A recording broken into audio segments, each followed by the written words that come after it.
Hi, it's me again, Sarah, and I promise I'm not going to a disco, even though my top makes it look like I am. I'm going to talk to you about another hinge behaviour. So remember, in eating disorder recovery, hinge behaviours are those things that have a knock-on effect to other behaviours and types of foods that can hopefully speed up the process or just make it so that you are constantly active and engaged in your recovery journey. I've spoken about weighing myself, weighing food,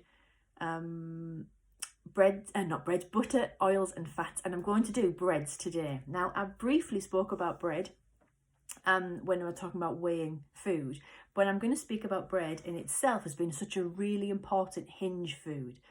Now, bread is a carb, which I know for many of us in that when we're poorly with an eating disorder is a real sticking point. But they are super important for a million reasons from a nutritional point of view, for life, never mind eating disorder recovery.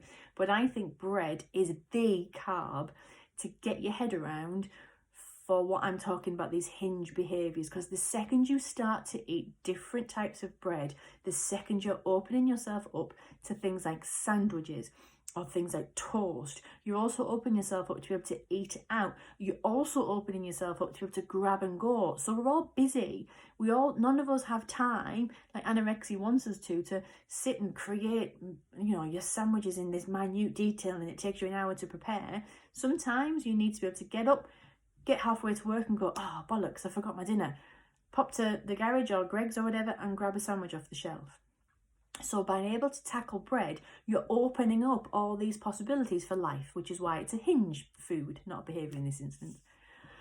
So I never used to have bread, and then I used to have bullshit bread. I spoke about bullshit breads and bullshit bowls many times before. I used to have tiny little, like nimble, low-calorie, titchy tiny bread. Bullshit. Can't have that anymore.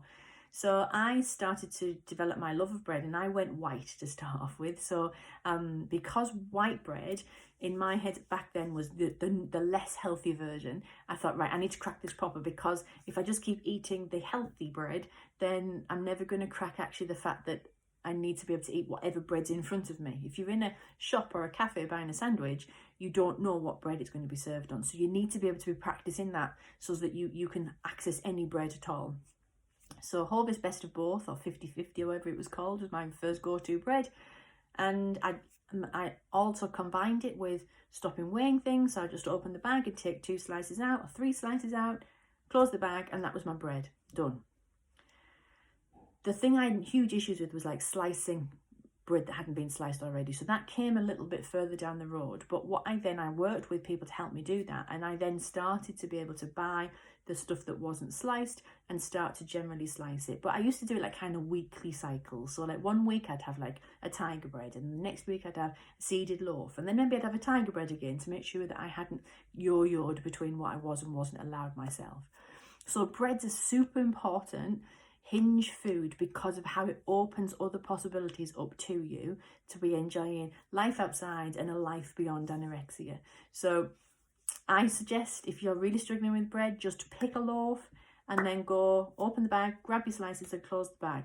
I suppose the important thing is, though, don't get reliant upon that brand or that type of bread so that you end up going shop to shop until you find your safe bread. The minute you feel like you're stuck on one particular brand, shake it up and just buy another one immediately. Okay, that's that one done. I will speak to you soon. Take care.